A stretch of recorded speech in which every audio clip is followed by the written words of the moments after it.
মারো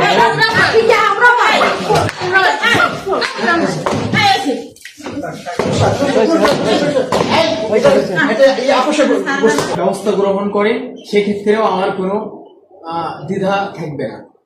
এবং আগামীতে আমি এই টিটিসিতে প্রশিক্ষণকালীন থাকা অবস্থায় কোনো শিক্ষার্থী এবং শিক্ষক মণ্ডলী আমার দ্বারা বিরক্ত বোধ করবে না ইনশাআল্লাহ।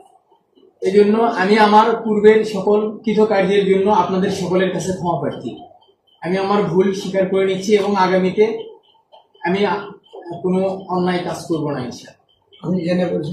এবং স্বাক্ষরও করেছি আমি আলী আজম সাব্বির, পিতা সিকেন্দার আলী, মাতা সাহেদা বেগম এবং আমার পক্ষে স্বাক্ষরকারী মঈনুদ্দিন স্যার এবং নুসরাত ম্যাডাম।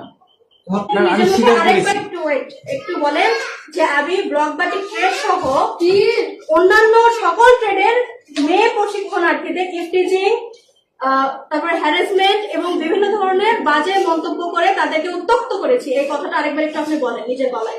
আচ্ছা, ব্লক বাটিক অথবা টিডিসিতে যত ট্রেড আছে সকল ট্রেডের শিক্ষার্থী আমার মেয়ে শিক্ষার্থীরা আমার দ্বারা বিরক্ত না। আপনি কি কি করেছেন? ইফটিজিং করেছেন। আপনার কি চেহারা খারাপ নাকি? এমনি এমনি বিরক্ত হয়? কেন বিরক্ত হয়েছে? বিরক্ত করেছি আমি, এটা বলেন। আচ্ছা, আমি বিরক্ত করেছি। বিরক্ত না, যে অন্যায় কাজ করেছেন সেই ওয়ার্ডগুলো বলেন। যে অন্যায় কাজগুলো করেছি সেগুলো আবার একটা মারো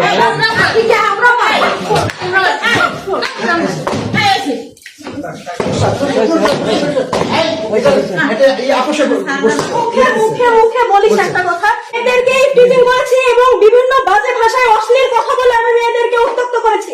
এইটা আমার দ্বারা আর হবে না, এটা বল তুই। করেছি এবং অশালীন ভাষায় কথাবার্তা বলেছি, অশ্লীল ভাষায় কথা বলেছি, সেই জন্য আমি ক্ষমা প্রার্থী। এবং আগামীতে আমি এই সকল কার্যক্রম থেকে বিরত থাকব এবং আমি নিজেকে সংশোধন করে নিয়ে ভালো করব। আর সব মেয়ে বলবেন না, ঠিক আছে? থ্যাংক ইউ, গেলাম।